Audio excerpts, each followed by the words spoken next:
Magkahiwalay na insidente ng pagnanakaw sa Imus, Cavite. Isang nanghablot ng bag sa gitna ng kalsada at isang nag-ala Spider-Man para manloob sa butika. Hindi nagbigay ng pahayag ang mga naarestong suspect. At yan ang unang balita ni Bam Alegre. Huli ka ang pagnanakaw sa bahagi ng Anabu Coastal sa Imus, Cavite bago maghating gabi nitong Huwebes.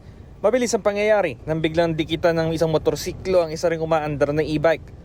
Tinangay na pala ng rider ang bag ng biktimang naka-e-bike.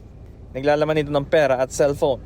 Ayon sa ating investigasyon, yun nga, ginawa niya, tiniktikan niya itong isang sakay sa e-bike, sinundan niya along sa Coastal Road.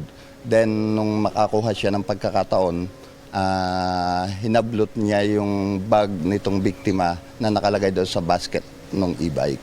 Then, tumakas siya papuntang Aguinaldo Highway. Huwebes na umaga, nagsagawa pa uli ng isa pang pagnanakaw ng cellphone ng suspect. May tracking device ang cellphone kaya natuntun na siya sa Bacoor, Cavite.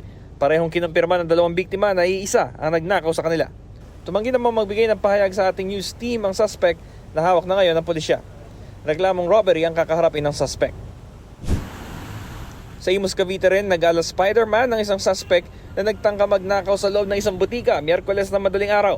Sa kisa may pumasok ang lalaki, pero hindi siya nagtagumpay dahil hindi niya mabuksan ang vault. Narinig siya ng gwardya bago niya maiakyat sa bubong ang ilang gamit na nanakawin niya rin sana. Bandang alas 4 ng madaling araw, naalarma yung gwardya doon sa napansin niya na may tao doon sa loob ng isang pharmacy. Then, eksakto may mga nagoranda tayong pulis, nakahingi siya ng assistance at yun nga napaligidan na yung nasabing pharmacist at na-corner doon sa loob. Natagalan siya dahil hindi siya lumabas. Inassault ng mga tropa sa loob yung sinasabi pero walang nakita hanggang sa nung akyatin sa taas ng bubong doon nakita yung suspect. Hindi nagbigay ng pahayag ang suspect na mahaharap sa reklamong robbery. Ito ang unang balita, Bam Alegre para sa GMA Integrated News. Igan, mauna ka sa mga balita, mag-subscribe na sa GMA Integrated News sa YouTube para sa iba't ibang ulat sa ating bansa.